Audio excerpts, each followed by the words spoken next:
Time now for sports on 104.7 The Cave. Here's Ned Reynolds.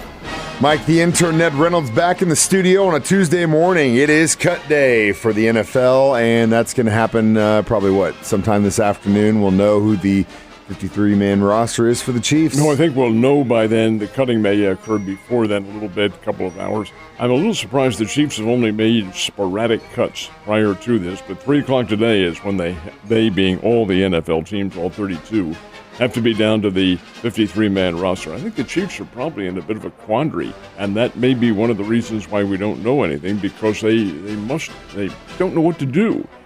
I have a feeling, Mike, that there's probably more going on than what we know about. But Chris Jones, if he's not going to be there, how are the Chiefs going to handle that? And what are they going to do with their roster? Do they keep a lot of defensive linemen or several defensive linemen who might ordinarily have been waived? I think that's a problem that faces Mr. Beach and company when they take a look at the entire roster on this team. Where do you make the slices? Where do they come? What particular phase of the game do you sacrifice some players? Whatever it is, the Chiefs have a lot of them to cut, and that'll happen today. But I don't envy their situation at the moment. But again, I'm going to hold on to the hope that Chris Jones says, the season's coming up, I'll be there to play. Maybe not. We'll find out. Like I said yesterday, it was reported he was back in town. We'll see what happens. At the end of the day, it boggles. It doesn't make any sense why he would be willing to pay fines for about the same amount of money he wants, and the difference. It doesn't make any sense to me. But again, like I mentioned yesterday, it might not be about him. It might be the fact that his agent said, I'll make you the top paid defensive lineman in the NFL. And now he's got to do it because that's what he said. And that just screws us because thanks a lot, agents. They're the only ones that win. When the MSU Bears open Friday night, what can we expect against KU? They're going to expect a pretty good football team. I know a good basketball team, but that's not what they're playing. It's football, and Kansas has been down for a number of years until last year, until they revamped their whole organization, got a new coach in there, Leipold, and he has done a very nice job. The Bears can also expect to face the preseason Big 12 Conference Offensive Player of the Year. His name is Jalen Daniels. He's the quarterback for Kansas. He helped to rally them last year. Now, Kansas won their first 6 games and then did falter. But they had a pretty good football team, and they made a bowl game. They'll play. The Bears defense especially, going to have their work cut out for them chasing this guy. He's a multi-talented quarterback, but he's not the only one. KU has some very good athletes. KU goes in probably as the favorite, but I'll tell you, don't sell the Bears short. I don't think they can win, but that's being defeatist, I know, but you have to face the reality. It's a 1A team against a 1AA team, or FBS against FCS. What a lot of BS that is, too. But the bottom line is this. The Bears will probably be outmanned in this game, and over the course of the game, the strength of the benches really makes the difference, and Kansas will probably have the more depth. Cracking me up this morning. Team USA, how are they doing in the World Cup? Won their second game yesterday, and that solidified for them a place in the knockout round. Played Greece and beat Greece 109-81, about the same margin as they beat Greece in the exhibition. A pretty good performance by Team USA. They're a good team. They play Jordan very early tomorrow morning, like about 3 a.m., 4 a.m. Moi will not get up. Neither will I. Sorry, Team USA. But USA is in the round of 16. It's the knockout round, and this is really, after the Jordan game, this is really where the stiff competition begins because you have some good teams. Spain, you have Germany.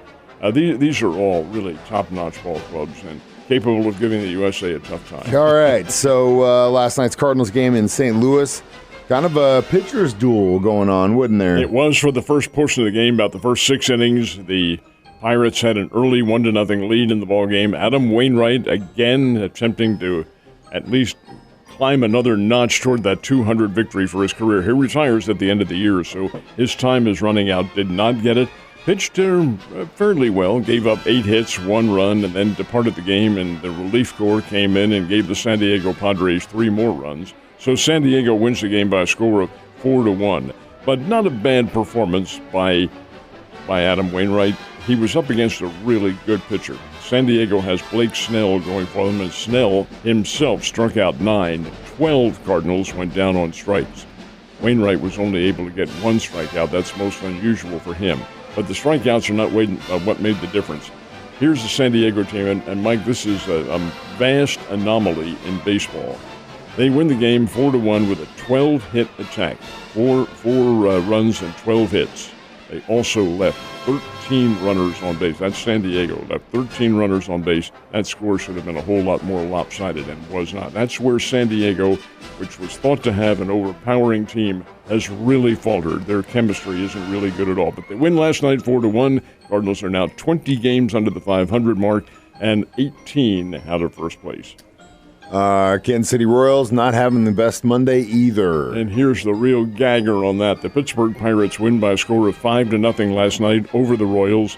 And Pittsburgh's winning pitcher is Johan Oviedo, who goes the distance, 2-hitter, and yes, folks, a former Springfield Cardinal who got away. Oviedo was traded a year ago in a deal for Jose Quintana. But you have to give up something to get something, and this is a young player, and he's coming on very well. 2-hit shutout over Kansas City. Springfield Cardinals open up a series tonight, and they will be down at Northwest Arkansas. They are on the road this week. All right, U.S. Open tennis tournament, day 1. Yeah, how'd it go? Day one pretty good. The number 1 ladies seed, Iga Swiatek, won in straight sets. Former Springfield Laser Victoria Azarenka, who is seeded 18th, got a win. And the much-heralded Coco Gauff from the United States, she, I believe, is the third or fourth seed. She had to come from behind to get her win, but did get the victory. And on the men's side, Novak Djokovic in straight sets, which took him only a few minutes. It seemed like it was over an hour, of course, but he won his in straight sets. And the 10th seed, the American Francis Tiafoe, also got a win in straight sets. So competition continues on. More of the top-ranking players will be on the course today at Flushing Meadow in New York. And I know what Ned's doing this afternoon, my guy. You bet. You have a good one, and I'll see you tomorrow.